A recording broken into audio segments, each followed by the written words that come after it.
Hello students, welcome to UPSC O level series का lecture number 29 है। और पिछले वीडियो में हमने आईपी एड्रेस के बारे में पूरा कंप्लीट देखा था। आईपी एड्रेस क्या होता है, कितने प्रकार के होते हैं, सारी चीज़ें हमने कंप्लीट कर ली थी आईपी एड्रेस से रिलेटेड। आज का हमारा टॉपिक है ISP and role of ISP, यानी आईएसपी क्या होते हैं और उनका क्या रोल होता है। ठीक है, तो वैसे आईएसपी का पूरा नाम है इंटरनेट सर्विस प्रोवाइडर, जो कि आपको अच्छे से पता है। और ये कौन होते हैं? इंटरनेट सर्विस प्रोवाइडर वो होते हैं जो हमें इंटरनेट प्रोवाइड करते हैं। ठीक है, जैसे आपकी कंपनी हो गई एयरटेल हो गई या जियो हो गई, ठीक है, या आपका वीआई वोडाफोन हो गया। तो इस तरह की जो कंपनी होती हैं ये आईएसपी कंपनीज कहलाती हैं। ठीक है जी, इसी को बोला जाता है आईएसपी कंपनी या फिर आईएसपी इंटरनेट सर्विस प्रोवाइडर। ठीक है, तो इंटरनेट सेवा प्रदाता एक कंपनी है जो संगठनों और उपयोगकर्ताओं को इंटरनेट की सुविधा प्रदान करती है, यानी कि अन्य दूसरी कंपनियों और यूजर्स जो इंटरनेट यूज करते हैं उन्हें सुविधा प्रदान करती है, यानी कि इंटरनेट प्रोवाइड करती है। इसको यहाँ पर 3 भागों में बांटा गया है। ठीक है, जो आईएसपी होते हैं वो 3 प्रकार के होते हैं। इनके 3 लेवल होते हैं एक्चुअली। ठीक है, TR1, TR2 और TR3, ये 3 लेवल होते हैं जिसके थ्रू हमें जो इंटरनेट मिलता है हमारे घर में वो इन 3 लेवल से होकर के गुजरता है। ठीक है, वो 3 लेवल क्या हैं, चलिए देखते हैं यहाँ पर। तो यहाँ पर जो TR1 लेवल की कंपनी होती है हम इसे कंपनी कहें या फिर इंटरनेट सर्विस प्रोवाइडर यानी आईएसपी कहें। ठीक है, तो ये जो TR1 लेवल की कंपनी है ये सबसे बड़े लेवल पर काम करती हैं। TR2 लेवल की जो कंपनियां होती हैं उससे छोटे लेवल पर हैं, और TR3 जो है ये सबसे निचले हिस्से में काम करती हैं, यानी कि हम लोग के घर तक इंटरनेट पहुंचाने का काम जो होता है वो TR3 वाली कंपनियों का होता है। ठीक है, TR3 वाली जो कंपनियां हैं वो TR2 वाले से अपना जो कनेक्शन है वो लेती है, और TR2 वाले जो है वो TR1 से लेते हैं। तो यहाँ पर इस डायग्राम को समझने से पहले हमें ये समझना होगा कि इंटरनेट जो है वो हमारे मोबाइल में या हमारे घर तक एक्चुअली कैसे पहुंचता है। ठीक है, पहले इस कॉन्सेप्ट को समझना होगा, तब आपको यहाँ पर ये सारी चीजें एक ही बार में क्लियर हो जाएंगी। तो सबसे पहले समझते हैं कि इंटरनेट हमारे घर तक कैसे पहुंचता है। ठीक है, तो उसके लिए यहाँ पर हम एक डायग्राम का यूज करने वाले हैं। आप ये डायग्राम देख सकते हैं। यहाँ पर इस डायग्राम में यहाँ पर एक यूजर खड़ा हुआ है। ठीक है, यहाँ पर यूजर है जो इंटरनेट एक्सेस कर रहा है, और ये अपने रेंज में यानी अपनी जगह पे खड़ा होकर के यानी अपने घर से इंटरनेट एक्सेस कर रहा है। और ये मान लेते हैं कि यूट्यूब का वीडियो देख रहा है। ठीक है, तो यूट्यूब का जो वीडियो है वो मान लेते हैं कि यहाँ पर उसका डेटा सेंटर है। ठीक है, आप जैसे इंडिया में हैं और आप इंडिया में कहीं उत्तर प्रदेश से या किसी भी स्टेट से या किसी भी सिटी से आप अगर इंटरनेट एक्सेस कर रहे हैं, तो जो भी आप इंटरनेट पर देख रहे हैं, वीडियो देख रहे हैं या कोई भी साइट या एप्लीकेशन चला रहे हैं, तो वो एप्लीकेशन या वो साइट या फिर वो वीडियो पूरे विश्व में इसका डेटा सेंटर कहाँ है ये हो सकता है आपको भी ना पता हो। ठीक है, इसका जो डेटा सेंटर है वो कहीं भी हो सकता है, इंडिया में भी हो सकता है या दूसरे देशों में हो सकता है। ठीक है, चाइना में हो सकता है, यूएस में हो सकता है। तो इस तरह से इसके जो डेटा सेंटर्स होते हैं वो अलग अलग देशों में होते हैं। ठीक है, ज़्यादातर जो डेटा सेंटर हैं, ज़्यादातर चीज़ें जो हम गूगल से एक्सेस करते हैं वो खास करके यूएस वाले डेटा सेंटर में होती हैं। ठीक है, व्हाट्सअप हो गया, फेसबुक हो गया, यूट्यूब हो गया, गूगल हो गया, तो इन सब साइट्स के जो डेटा सेंटर हैं वो जो है वो यूएसए में हैं और इंडिया में भी हैं। ठीक है, यूएसए में भी हैं और इंडिया में भी हैं, दोनों जगह हैं। इंडिया में भी कई कई जगह हैं। जो कंपनी होती है उनका डेटा सेंटर कहीं सिर्फ एक ही नहीं होता। ठीक है, अलग अलग देशों में कई डेटा सेंटर होते हैं ताकि जो ट्रेवलिंग का टाइम है वो बच जाए। जैसे यहाँ पर अगर हम बात करें यूट्यूब की, तो यहाँ पर यूट्यूब का भी डेटा सेंटर इंडिया में है। तो यहाँ पर यूट्यूब के जितने भी यूट्यूबर हैं तो वो उनका जो डेटा स्टोर होता है, जो वीडियोस स्टोर होते हैं, वो इंडिया के यूट्यूब के सर्वर में वो सारा डेटा स्टोर होता है। ठीक है, जिससे जो स्पीड होती है वो सही रहती है। वरना अगर आप कभी भी सर्च करेंगे तो जो यूएस के वीडियो होते हैं उनका जो रिस्पॉन्स टाइम होगा वो ज़्यादा होगा कंपेयर करें अगर हम इंडिया से। ठीक है, फिलहाल यहाँ पर हम मान लेते हैं कि एक यूज़र है जो इंटरनेट एक्सेस कर रहा है, यूट्यूब पर वीडियो देख रहा है, और यहाँ पर यूट्यूब का डेटा सेंटर है हज़ारों किलोमीटर की दूरी पर है। ठीक है, तो यहाँ पर इंटरनेट कैसे काम करता है, तो बीच में यहाँ पर आप देखेंगे, बीच में यहाँ पर ये वायर बिछा हुआ है जिसे बोलते हैं फाइबर ऑप्टिक केबल। ठीक है, यहाँ पर क्या बिछी हुई है, फाइबर ऑप्टिक केबल का एक पूरा जाल बिछा हुआ है पूरे ग्लोब पर। ठीक है, चारों तरफ। और ये जो बीच बीच में यहाँ पर और भी डेटा सेंटर्स हैं। ठीक है, यहाँ पर हम मान लेते हैं ये भी डेटा सेंटर्स हैं। तो ये सारे डेटा सेंटर इस तरह से आपस में एक दूसरे से फाइबर ऑप्टिक केबल के थ्रू यहाँ पर जुड़े हुए हैं। और जब आप इंटरनेट से जुड़ते हैं तो आप भी यहाँ पर इस पूरे नेटवर्क में जुड़ जाते हैं, चाहे वायर्ड जुड़े या फिर वायरलेस। ठीक है, तो यहाँ पर आप देखेंगे बड़े लेवल पर जो नेटवर्क यहाँ पर है, यानी कि जो आपका यहाँ पर देखिए ये केबल समुद्र के अंदर बिछी हुई है, और जो काफ़ी बड़े बड़े एरियाज में जो फाइबर ऑप्टिक केबल बिछी है, तो ये अलग अलग कंपनी जो है ये केबल बिछाने का काम करती हैं।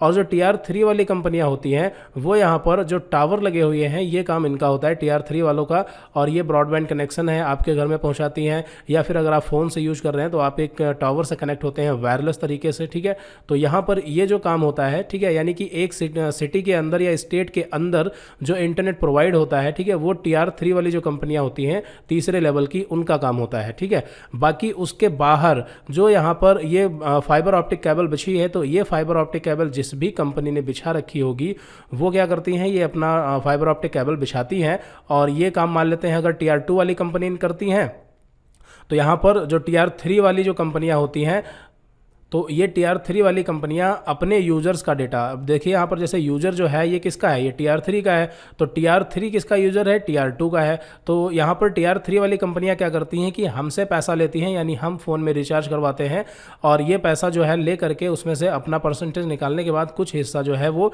Tier 2 कंपनियों को देती है, यानी कि Tier 3 वाली जो कंपनियाँ हैं वो Tier 2 से नेटवर्क को रेंट पर लेती हैं। हम भी क्या करते हैं, नेटवर्क को रेंट पर ही लेते हैं, जिसमें हम अपना डेटा जो है वो ट्रेवल करवा सकें, ठीक है।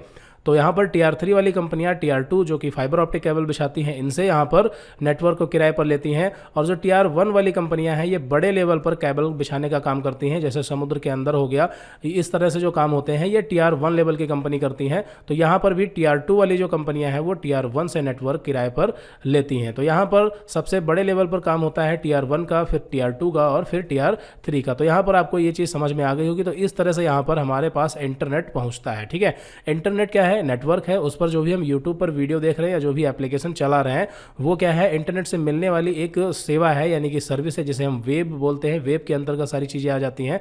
तो इस नेटवर्क के माध्यम से वो सारी चीज़ें हम एक्सेस कर पाते हैं, ठीक है। ये आपका क्या है, नेटवर्क है। अगर यहाँ पर YouTube का वीडियो या कोई भी वेबसाइट या कोई भी चीज़ें सर्वर में स्टोर नहीं होती तो इस नेटवर्क का कोई मतलब ही नहीं था, फिर इसके ऊपर ट्रेवल क्या होता, कुछ नहीं होता, ठीक है। तो यहाँ पर दो चीज़ें होती हैं, आपका एक तो इंटरनेट नेटवर्क होता है, दूसरा इसमें जो है वेब वो आपका अलग होता है, ठीक है। उसके बारे में आगे पढ़ेंगे, अभी तो हम यहाँ पर ISP के बारे में पढ़ रहे हैं, ठीक है। तो यहाँ पर ISP आपको थोड़ा थोड़ा क्लियर होने लगा होगा कि एक्चुअली में ISP जो है वो उनका काम क्या होता है और वो किस तरह से काम करते हैं, ठीक है। तो यहाँ पर जो समुद्र के अंदर जो कंपनियां केबल बिछाती हैं वो कुछ कंपनियां यहाँ पर हैं, जैसे यहाँ पर आप देख सकते हैं ये AT&T, ऑरेंज हो गई, और यहाँ पर वेरिजॉन हो गई, और ये गूगल हो गई। तो ये सारी जो कंपनियां हैं ये Tier 1 लेवल पर काम करती हैं, समुद्र के अंदर केबल, फाइबर ऑप्टिक केबल बिछाने का काम करती हैं। अब यहाँ पर आप सोच रहे होंगे कि समुद्र के अंदर केबल कैसे बिछ जाती है, ठीक है। तो वो एक अलग कॉन्सेप्ट है। समुद्र के अंदर जो केबल है वो काफ़ी मोटी और काफ़ी मजबूत केबल बिछाई जाती है, और उनका बैकअप भी होता है। अगर एक जो केबल है वो किसी कारण से अगर टूट जाती है, ब्रेक हो जाती है, तो उसके लिए बैकअप के लिए जो है वो और केबल एक्स्ट्रा बिछा करके रखते हैं, ठीक है। फिलहाल ये अलग कॉन्सेप्ट हो गया। तो यहाँ पर आपको ये पता चल गया ये Tier 1 लेवल की कंपनियाँ हैं, और भी Tier 1 लेवल की कुछ कंपनियाँ यहाँ पर आप देख सकते हैं। Tier 1 लेवल की जो कंपनियाँ हैं उनकी लिस्ट आपके सामने है। यहाँ पर आप देख सकते हैं टाटा कम्युनिकेशन, इनकी जो टोटल है 7 केबल बिछी हुई हैं फाइबर ऑप्टिक। फाइबर ऑप्टिक का काम क्या होता है, एक देश से दूसरे देश को जोड़ना, ठीक है। अब अगर आप देखना चाहते हैं फाइबर ऑप्टिक का पूरा जाल, तो उसके लिए आपको जो है एक वेबसाइट पर जाना है, ठीक है। यहाँ पर आपको हम बता देते हैं सबमरीन केबल्स, ठीक है। जो फाइबर ऑप्टिक केबल होती हैं उसे सबमरीन केबल भी बोला जाता है, सबमरीन क्योंकि ये पानी के अंदर होती हैं, ठीक है। सबमरीन केबल्स मैप, ठीक है। अगर इस वेबसाइट पे आप जाएंगे, यहाँ पर आपको टाइप करना है सबमरीन केबल्स मैप, और फिर उसके बाद आपको इसी वेबसाइट पे जाना है। यहाँ पर आप देख सकते हैं, ठीक है, ये वेबसाइट है।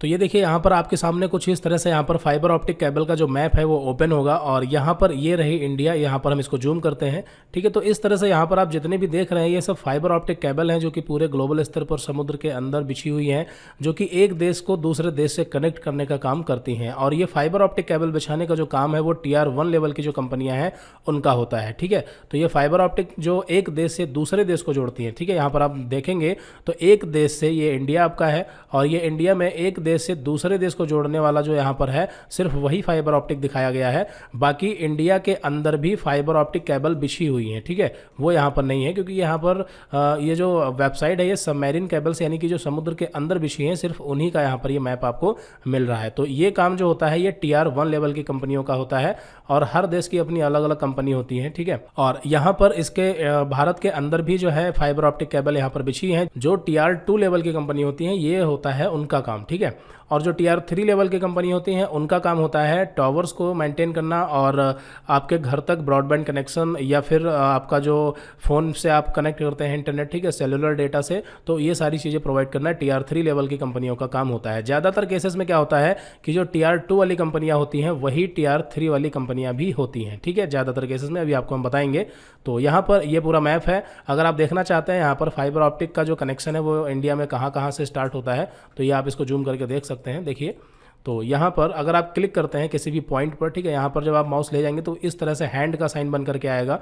ठीक है, अभी देखिए ये दूसरे तरीके से बन के आ रहा है, ये जो है होता है ये यहाँ पर मूव कराने के लिए होता है, लेकिन जब आप पॉइंट पे एग्जैक्टली पहुंचेंगे तो इस तरह से आपके सामने आएगा। तो यहाँ पर आपको सिंगल क्लिक करना है, तो सिंगल क्लिक में यहाँ पर आप देख सकते हैं मुंबई इंडिया। ठीक है, अगर यहाँ पर आप देखना चाहते हैं तो यहाँ पर आप माउस का वही सेम क्लिक करेंगे। ठीक है, तो ये देखिए यहाँ पर कोचीन हो गया। और इसी तरह से अगर आप देखना चाहते हैं कि एक पर्टिकुलर जो केबल है वो कहाँ से कहाँ तक बिछी है, क्योंकि कोई ज़रूरी नहीं है कि ये जो केबल्स हैं, ठीक है, यहाँ पर आप देख सकते हैं जैसे ये इंडिया से केबल निकली है तो ये पूरे विश्व में हो, ऐसा नहीं है। ठीक है, तो यहाँ पर अगर आप देखना चाहते हैं कौन सी केबल जो है वो कितनी बड़ी बिछी हुई है और किस कंपनी ने बिछाई है, तो उसके लिए सिंपली आपको उस केबल को सेलेक्ट करना है। जैसे कि यहाँ पर हम ये पिंक वाली केबल को सेलेक्ट करते हैं तो आप देखेंगे कि सिर्फ वही केबल यहाँ पर हाईलाइट होगी, बाकी सब हाइड हो गई हैं। तो आप देख सकते हैं कि ये केबल जो है वो कितने देशों को जोड़ रही है। और साइड में यहाँ पर आप देख सकते हैं कि ये कितने किलोमीटर जो है वो केबल, इसकी लेंथ कितनी है। यहाँ पर आप देख सकते हैं ये 20,000 किलोमीटर की इसकी लेंथ है। और बाकी सारी चीज़ें इसके बारे में आप पढ़ सकते हैं, इसका ऑनर कौन है ये आप देख सकते हैं। ठीक है, तो फिलहाल यहाँ से आप अगर देखना चाहें तो देख सकते हैं कि फाइबर ऑप्टिक जो है वो किस तरह से बिछी हुई है। फिलहाल ये काम किसका होता है, ये काम होता है TR1 लेवल की जो कंपनी होती है उनका।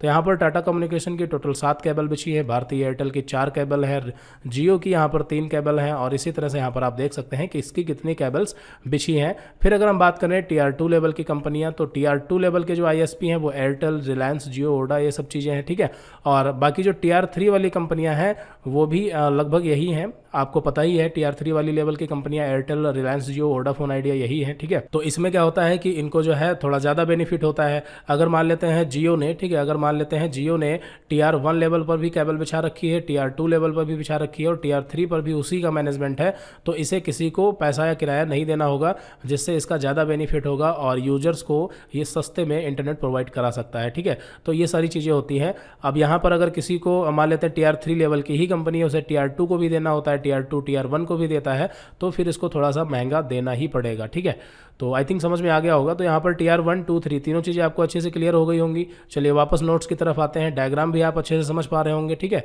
और अब यहाँ पर उसकी थोड़ी सी जो है डिटेल में यहाँ पर लिखा गया है कि जो TR1 है इसका काम क्या होता है, ये वर्ल्ड वाइड वेब यानी सभी कोनों को जोड़ने का काम करते हैं, एक देश से दूसरे देश को। फिर TR2 वाला जो काम होता है, इसका काम होता है उसी देश के अंदर जो है केबल्स बिछाना और यूजर्स तक पहुंचना। ठीक है, फिर उसके बाद TR2 लेवल का जो काम होता है वो एक देश के अंदर, ठीक है, एक स्टेट से दूसरे स्टेट को जोड़ना। ये सारे काम जो है वो TR2 वाले होते हैं, TR2 लेवल की कंपनी करती हैं। TR3 की बात करें तो ये हम लोगों के घर तक इंटरनेट पहुंचाती हैं। ठीक है, तो यहाँ पर आपको इतना क्लियर हो गया होगा। उसके बाद यहाँ पर थोड़ा और पढ़ते हैं, ISP के बारे में कुछ चीज़ें यहाँ पर लिखी गई हैं। जैसे ISP एक माध्यम है जो इंटरनेट से जुड़ने के लिए सेवाएं प्रदान करता है, ग्राहकों को निकटतम इंटरनेट गेटवे से कनेक्ट करता है, इंटरनेट कनेक्शन के लिए एक मॉडेम प्रदान करता है, यानी जब आप ब्रॉडबैंड कनेक्शन कराते हैं तो आपको राउटर, मॉडेम, ये सारी चीज़ें प्रोवाइड कराता है। और इंटरनेट गेटवे का मतलब यहाँ पर ये है जब आप, यानी कि आपको जो है टावर से कनेक्ट किया जाता है, आपका जो नज़दीकी टावर होता है उसी से आपको कनेक्ट करके रखा जाता है। ठीक है, तो ये सारे काम हैं, आप इसको आराम से पढ़ सकते हैं, इसमें कोई दिक्कत वाली बात नहीं है। ये सब जो है ISP के काम होते हैं। फिर उसके बाद यहाँ पर हमारा जो अगला टॉपिक है वो है आपका टाइप्स ऑफ प्रोटोकॉल, यानी प्रोटोकॉल जो है वो क्या होते हैं और कितने प्रकार के होते हैं। ठीक है, तो यहाँ पर ये जो प्रोटोकॉल वाला टॉपिक है ये काफ़ी इंपॉर्टेंट है और ये टॉपिक थोड़ा बड़ा भी है। ठीक है, तो इस टॉपिक को हम अगले सेपरेट वीडियो में देखेंगे, लेकिन इस वीडियो में अभी हम इसको स्किप करते हैं और आगे बढ़ते हैं। अगला जो वीडियो होगा इसका जस्ट अगला, उसमें यहाँ पर हम टाइप्स ऑफ प्रोटोकॉल के बारे में पूरा सेपरेट वीडियो आपका होगा। ठीक है, तो अभी इसको यहाँ पर हम स्किप करते हुए आगे बढ़ते हैं और आगे कुछ चीज़ें, छोटे छोटे टॉपिक हैं, उनको भी इसी वीडियो में कवर कर लेते हैं और बाकी अगले वीडियो में हम प्रोटोकॉल को कवर करेंगे। ठीक है, तो यहाँ पर आप देख सकते हैं मोड ऑफ कनेक्टिंग, जो अगला टॉपिक है प्रोटोकॉल के बाद में। ठीक है, तो अगला टॉपिक आपका है मोड ऑफ कनेक्टिंग इंटरनेट, यानी इंटरनेट से हम कितने तरीके से कनेक्ट हो सकते हैं। तो इंटरनेट प्रोवाइड कौन करता है ये तो आपको पता चल गया, ISP प्रोवाइड करता है। ठीक है, लेकिन उसके बाद में उसको जो है हम कितनी तरीके से यूज कर सकते हैं, कैसे कैसे कनेक्ट कर सकते हैं, वो सारी चीज़ें हैं। तो यहाँ पर हम हॉटस्पॉट वाईफाई के जरिए कनेक्ट कर सकते हैं, लैन केबल के थ्रू इंटरनेट कनेक्ट कर सकते हैं,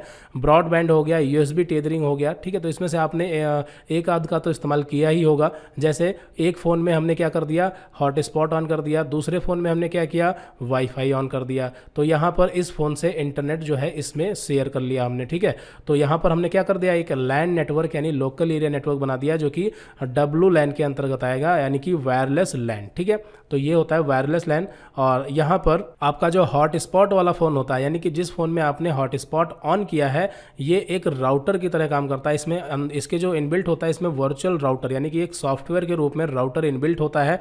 जो राउटर का काम क्या होता है आपको पता ही है कि जब एक डिवाइस से कई सारी डिवाइस कनेक्ट होती हैं तो राउटर का जो काम होता है वो प्रॉपर अलग अलग डिवाइस को पहचानना और उस पर जो भी रिक्वेस्ट आ रही है, जिस डिवाइस से आ रही है उसी रिक्वेस्ट डिवाइस पर वापस से रिस्पॉन्स देना। ठीक है, ये काम राउटर का होता है। जैसे कि ब्रॉडबैंड जो कनेक्शन होता है उसमें जो राउटर का काम होता है, ठीक है, राउटर क्या होता है, राउटर कुछ नहीं होता, राउटर एक्चुअली हॉटस्पॉट ही होता है। राउटर क्या होता है आपका हॉटस्पॉट का ही काम करता है, लेकिन उसकी जो स्पीड होती है वो काफ़ी बेस्ट होती है क्योंकि इसमें ब्रॉडबैंड कनेक्शन जो है वो आया होता है। जबकि आप अगर फ़ोन से हॉटस्पॉट ऑन करते हैं तो ये भी एक्चुअली राउटर की तरह ही वर्क करता है, लेकिन इसकी स्पीड स्लो होती है, इसलिए क्योंकि यहाँ पर आप सेलुलर डेटा से कनेक्ट होते हैं जिसकी लिमिट होती है। ठीक है, तो आप यहाँ पर समझ गए होंगे। तो आप हॉटस्पॉट और वाईफाई अच्छे से पता है, लैन केबल के थ्रू भी इंटरनेट कनेक्ट किया जा सकता है। जैसे कि यहाँ पर अगर आपके पास राउटर है और आपके पास एक कंप्यूटर है, ठीक है, डेस्कटॉप कंप्यूटर, तो आप राउटर से एक केबल निकाल करके सीधे लैन केबल जो होती है, आपको हमने पिछले वीडियोस में कई बार बताया है और हमने एक वीडियो भी प्रैक्टिकली दिखाया था जो हमने यहाँ पर अपने ऑफिस में नेटवर्किंग कर रखी है।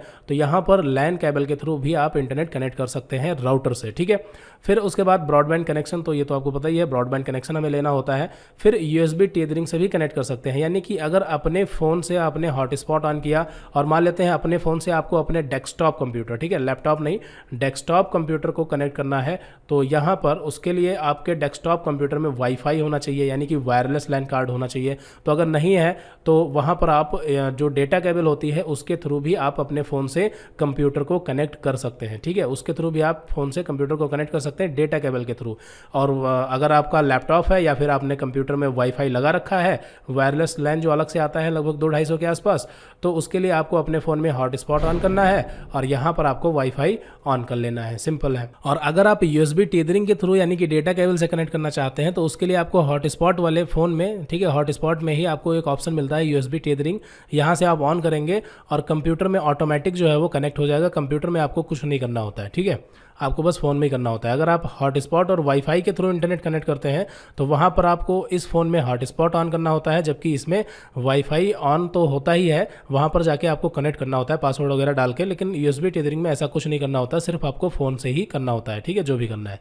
तो यहाँ पर आपको ये भी चीज़ें क्लियर हो गई होंगी, यानी कि आप इंटरनेट को जो है कई सारे तरीक़ों से आप कनेक्ट कर सकते हैं, एक लैपटॉप में एक फ़ोन को दूसरे फ़ोन से, या एक फ़ोन से एक कंप्यूटर को। ठीक है, तो ये सारी चीज़ें आप डिटेल में पढ़ लेना यहाँ पर, इसमें कोई दिक्कत वाली बात नहीं है। उसके बाद अगले नंबर पर है identifying and uses of IP, MAC and IMEI number. ठीक है, आपके जो फ़ोन या कंप्यूटर का जो, देखिए IMEI जो नंबर होता है ये सिर्फ मोबाइल फ़ोन में होता है, यानी फ़ोन का होता है, क्योंकि उसमें सिम कार्ड लगते हैं। ठीक है, आपका जो लैपटॉप या कंप्यूटर होता है उसमें सिर्फ IP एड्रेस और मैक एड्रेस, ये 2 एड्रेस होते हैं। ठीक है, तो यहाँ पर अगर फ़ोन की बात करें तो फ़ोन में आपके ये तीनों एड्रेस होते हैं, IP भी होता है, मैक भी होता है और IMEI नंबर भी होता है। जबकि लैपटॉप या कंप्यूटर में सिर्फ IP और मैक होते हैं, या नेटवर्क से जुड़ी कोई भी डिवाइस, ठीक है, मोबाइल फ़ोन को छोड़ करके उसमें सिर्फ IP और मैक होता है। IMEI नंबर जो है ये सिर्फ मोबाइल फ़ोन में होता है बस। ठीक है, तो यहाँ पर ये चीज़ तो आपकी क्लियर हो गई होगी। और IP के बारे में हमने डिटेल में पढ़ा था, पिछले ही वीडियो में पढ़ा था। और जो मैक एड्रेस है इसके बारे में देखते हैं। ठीक है, फिर उसके बाद IMEI के बारे में भी हम देखेंगे। ठीक है,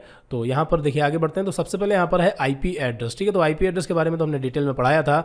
IP एड्रेस क्या होता है, IPv4, IPv6, ठीक है, हर एक डोमेन का इसके बैकग्राउंड में क्या होता है, एक IP एड्रेस होता है। ठीक है, आप इसको ऐसे समझ सकते हैं, अगर नहीं समझ आया हो पिछले वीडियो में तो एक छोटा सा एग्जाम्पल यहाँ पर आपको बताते हैं। देखिए, जैसे आप क्या करते हैं कि अपने फ्रेंड का जो कॉन्टैक्ट नंबर होता है, जैसे अपने फ्रेंड का आप कॉन्टैक्ट नंबर मान लेते हैं 98250000, इस तरह से, ये आपका क्या है, आपके फ्रेंड का कॉन्टैक्ट नंबर है। तो जब आप इसको अपने फ़ोन में सेव करते हैं तो मान लेते हैं आपके फ्रेंड का नाम राहुल है। ठीक है, तो क्या करते हैं कि आप इसको राहुल नाम से इस कॉन्टैक्ट नंबर को सेव कर लेते हैं। फिर नेक्स्ट टाइम जब आपको कॉल करनी होती है तो सिंपली आप क्या करते हैं, राहुल नाम के कॉन्टैक्ट को सर्च करते हैं और उसे कॉल कर लेते हैं, बस हो गया। ठीक है, तो यही सेम कॉन्सेप्ट आपका लागू होता है DNS यानी कि डोमेन नेम सिस्टम और आपका IP एड्रेस। ठीक है, तो मान लेते हैं आपकी जो वेबसाइट है वो ndsclasses.com है या कोई भी है, ठीक है, ndsclasses.com, ये आपकी क्या है, डोमेन नेम है, यानी कि आप कह सकते हैं ये फ्रेंड का नेम है। ये क्या है, फ्रेंड का नेम है। और इसका जो आईपी है वो मान लेते हैं कुछ भी है, ठीक है। यहाँ पर जैसे हमने मान लिया 15.0.1. ठीक है 0, तो ये आपके क्या है, आईपी है इस वेबसाइट की। तो इस आईपी को आपने ndsclasses.com से सेव कर लिया। अब जब भी कोई ndsclasses.com सर्च करेगा तो ये वाली जो आपकी आईपी है ये फैच हो जाएगी। तो आप इसको समझ गए होंगे, जो आपका डोमेन नेम है वो क्या है, फ्रेंड का नेम यानी राहुल, जो आईपी है वो क्या है, कॉन्टैक्ट नंबर। ठीक है, तो सिंपल सा कॉन्सेप्ट है। अब यहाँ पर जैसे आप कॉन्टैक्ट नंबर को याद नहीं रख सकते, आप नेम को याद रख सकते हैं, बिल्कुल वही कॉन्सेप्ट है। आप आईपी नहीं याद रख सकते लेकिन नेम को याद रख सकते हैं। तो यहाँ पर आपका आईपी क्लियर हो गया होगा। बाकी आईपी डायनेमिक होती है, स्टैटिक होती है, प्राइवेट, पब्लिक। तो अगर आपने आईपी वाला वीडियो नहीं देखा तो उसको देखें, क्योंकि वो इंपॉर्टेंट वीडियो है ओ लेवल के एग्जाम के नज़रिए से और नॉलेज के नज़रिए से भी, ठीक है, क्योंकि वो इंपॉर्टेंट वीडियो है नेटवर्किंग का। फिर उसके बाद बात करते हैं मैक एड्रेस की। तो मैक एड्रेस के बारे में तो हमने पिछले वीडियो में थोड़ा बहुत बताया था। मैक एड्रेस क्या होता है, एक फिजिकल एड्रेस होता है, फिजिकल एड्रेस होता है, ठीक है। और ये टोटल 48 बिट का होता है, टोटल 48 बिट का होता है। और इसे अगर आपको देखना है कि मैक एड्रेस हम कैसे देखेंगे अपने कंप्यूटर, लैपटॉप या मोबाइल फ़ोन का, तो मोबाइल फ़ोन की बात करें तो मोबाइल फ़ोन में हमने बताया था आपको सेटिंग में जाना है और सिस्टम करके अबाउट अस और उसमें स्टेटस जैसा कुछ मिलेगा ऑप्शन। वहाँ पर जब आप जाएंगे तो आपके फ़ोन का पूरा स्टेटस मिल जाएगा कि आपका आईपी एड्रेस क्या है, आपका मैक एड्रेस क्या है, ठीक है, और आपका IPv4 क्या है, IPv6 क्या है, और उसमें आपका IMEI नंबर भी उसी में मिल जाएगा। अगर आपका जो फ़ोन है वो उसमें 2 सिम पड़ती हैं तो वहाँ पर आपको 2 IMEI नंबर मिल जाएंगे, ठीक है। तो ये सारी चीज़ें आपको एक ही जगह से मिल जाती हैं अगर हम मोबाइल फ़ोन की बात करें तो, ठीक है। लेकिन अगर हम कंप्यूटर की बात करें तो कंप्यूटर में आईपी एड्रेस कैसे पता करना है वो हमने बताया था। मैक एड्रेस कैसे देखते हैं ये आपको हम बताते हैं। तो मैक एड्रेस को देखने के लिए आपको ओपन करना है कमांड प्रॉम्प्ट, ठीक है। यहाँ पर आपको टाइप करना है CMD और यहाँ पर आपको कमांड प्रॉम्प्ट ओपन कर लेना है और यहाँ पर आपको ये कमांड जो है वो टाइप कर देनी है, गेट मैक, फिर उसके बाद स्पेस, फिर उसके बाद /v, फिर उसके बाद स्पेस और फिर उसके बाद /FO स्पेस लिस्ट, ठीक है। ये आपको सिंपली टाइप करना है। तो यहाँ से इसको जो है हम कॉपी करते हैं और यहाँ पर पेस्ट कर लेते हैं डायरेक्टली और एंटर करते हैं। तो यहाँ पर आप देखेंगे आपके कंप्यूटर का जो भी जो फिजिकल एड्रेस होता है उसी को बोलते हैं मैक एड्रेस। यहाँ पर आप देख सकते हैं ये फिजिकल एड्रेस यहाँ पर आप देख सकते हैं। लेकिन ये फिजिकल एड्रेस भी आपको तभी दिखाई देगा जब आप किसी ना किसी नेटवर्क से कनेक्ट होंगे। तो यहाँ पर अभी करंट टाइम में हमने जो है अपने CPU में 2 कार्ड लगा रखे हैं। एक हमारा जो है वो वायरलेस लैन कार्ड लगा हुआ है और एक जो है वो हमारा ईथरनेट कार्ड लगा हुआ है, ठीक है, जिसमें लैन केबल लगती है। तो ये वायरलेस लैन है यानी कि वाईफाई है और ये ईथरनेट है जो कि अभी डिस्कनेक्टेड है। तो यहाँ पर इसका जो है मैक एड्रेस नहीं दिख रहा है, जबकि यहाँ पर वाईफाई जो है वो यहाँ पर आप देख सकते हैं कनेक्ट है। तो यहाँ पर इसका जो है फिजिकल एड्रेस यानी मैक एड्रेस वो दिखाई दे रहा है। और यहाँ पर ये जो फिजिकल एड्रेस होता है आपका ये हेक्साडेसिमल नंबर का, ठीक है, यहाँ पर ये हेक्साडेसिमल नंबर ही यूज करता है और 2 हेक्साडेसिमल का पेयर होता है। टोटल यहाँ पर आपके जो नंबर होते हैं वो टोटल 12 होते हैं और ये सेपरेट जो होता है वो डैश में भी होता है, मतलब इस तरह से हाइफन्स में भी सेपरेट होता है और कभी कभी सेमी कॉलन से भी सेपरेट होता है, आप देखेंगे, और कभी कभी ये डॉट से भी सेपरेट होता है। तो ये चीज़ें आपको ध्यान रखनी है। तो इसमें टोटल कितने कैरेक्टर होते हैं, 12 होते हैं जो कि हेक्साडेसिमल नंबर होते हैं। ये टोटल 48 बिट का होता है और सेपरेट की बात करें तो ये डैश से भी होता है, सेमी कॉलन से भी होता है और फुल स्टॉप यानी पॉइंट से भी किया जाता है। तो यहाँ पर मैक एड्रेस के बारे में हो गया, इसको यहाँ से क्लोज करते हैं और ये कमांड आप जो है नोट कर लें। तो यहाँ पर आप मैक एड्रेस इस तरह से फाइंड कर सकते हैं। तो ये एक मैक एड्रेस है, यहाँ पर आप देख सकते हैं ये इस हाइफन से सेपरेट किया गया है। और नीचे बढ़ते हैं तो यहाँ पर मैक एड्रेस के बारे में आप देख सकते हैं। मैक एड्रेस एक अनूठा पता है, इसलिए कंप्यूटर नेटवर्क में एक मैक एड्रेस एक से अधिक कंप्यूटर या नेटवर्क डिवाइस को नहीं दिया जाता। फिर पारंपरिक मैक एड्रेस में 12 अंक होते हैं जिसको हम 6 बाइट्स या फिर 48 बिट्स भी कह सकते हैं। 6 बाइट्स आपको पता होगा, 6 बाइट्स यानी कि 6 × 8, क्योंकि आपको पता है जो आपका एक बाइट होता है वो बराबर होता है 8 बिट के, ठीक है। एक जो बाइट होता है वो आपका 8 बिट के बराबर होता है। तो इस तरह से आप 6 बाइट या फिर 48 बिट का हेक्साडेसिमल नंबर बोल सकते हैं, जिसको इस तरह से भी लिखा जा सकता है, यानी कि यहाँ पर ये mm जो है ये एग्जाम्पल के लिए लिखा गया है। तो यहाँ पर ये सेमी कॉलन से भी सेपरेट होता है, हाइफन से भी होता है और पॉइंट से भी होता है। तो आई थिंक मैक एड्रेस के बारे में आपको यहाँ पर सारी जानकारी मिल गई है कि कैसे पहचानते हैं। जो मैक एड्रेस होता है तो आपने एक CPU से जितने भी नेटवर्क कनेक्ट कर रखे हैं तो जो भी आप डिवाइसेस कनेक्ट करते हैं उसका वो फिजिकल एड्रेस होता है। अगर आपने वाईफाई लगाई है तो वो उसका फिजिकल एड्रेस होता है। जो फिजिकल एड्रेस जो ये होता है, ये जब कंपनी जब उस डिवाइस को बनाती है तो उसी टाइम उसमें एक फर्मवेयर सॉफ्टवेयर के थ्रू उसी में डाल दिया जाता है मैक एड्रेस यानी फिजिकल एड्रेस। ठीक है, आप इसमें पढ़ सकते हैं, वो चीज़ आपको मिल जाएगी जो हमने अभी भी बताई है। फिर बात करते हैं IMEI नंबर की। IMEI नंबर जो होता है ये आपके फ़ोन में होता है। आपका जो फ़ोन होता है वो जितने उसमें सिम कार्ड लगते हैं उतने आपको उसमें IMEI नंबर मिल जाएंगे। ठीक है, नॉर्मली आपका जो फ़ोन होगा वो 2 सिम का होगा तो वहाँ पर आपको जो है 2 IMEI नंबर मिल जाते हैं। और IMEI नंबर के बारे में आई थिंक आपको पहले से थोड़ा बहुत पता होगा कि जब आप नया फ़ोन खरीदते हैं तो आपका जो फ़ोन की पैकिंग होती है, जो आपका डिब्बा होता है, उस पर भी आपका IMEI नंबर होता है। और जब आपकी फ़ोन की बैटरी होती है, बैटरी के पीछे भी एक बार कोड होता है, उसी में उसका भी उसके नीचे जो होता है वहाँ पर भी IMEI नंबर मिल जाता है आपको। ठीक है, तो यहाँ पर आप इसके बारे में पूरा पढ़ सकते हैं। अगर नॉर्मली आपको फ़ोन में चेक करना है तो उसके लिए आपको यहाँ पर आपको ये कोड अप्लाई करना है *#06# और फिर आपका जो IMEI नंबर होगा वो आपको मिल जाएगा, या फिर आप फ़ोन के सेटिंग में जा करके वहाँ से भी चेक कर सकते हैं। ठीक है, चलिए, तो यहाँ पर आपका ये भी क्लियर हो गया होगा।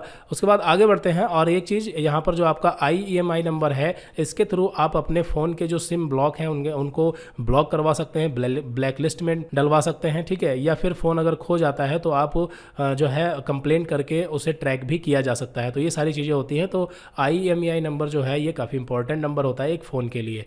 फिर उसके बाद अगले नंबर पर जो टॉपिक है वो है पॉपुलर वेब ब्राउजिंग। तो इसको हम देखेंगे अगली वीडियो में, लेकिन इसके बाद जो जस्ट अगला वीडियो होगा लेक्चर नंबर 30, उसमें हम पढ़ेंगे प्रोटोकॉल्स। ठीक है, जो कि सेपरेट वीडियो होगा जिसमें हम प्रोटोकॉल्स के जो टाइप्स ऑफ प्रोटोकॉल हैं इसके बारे में देखेंगे पूरा, किस प्रोटोकॉल को कहाँ पर यूज़ किया जाता है, इन सभी में क्या डिफरेंस है, वो सारी चीज़ें देखेंगे। फुल फॉर्म तो आपके सामने लिखी हुई है। ठीक है, तो यहाँ पर इन सभी प्रोटोकॉल्स को हम अगली वीडियो में डिटेल में देखेंगे। तो इस वीडियो में इतना ही रखते हैं, मिलते हैं अगली वीडियो में। Okay, so thanks for watching this video.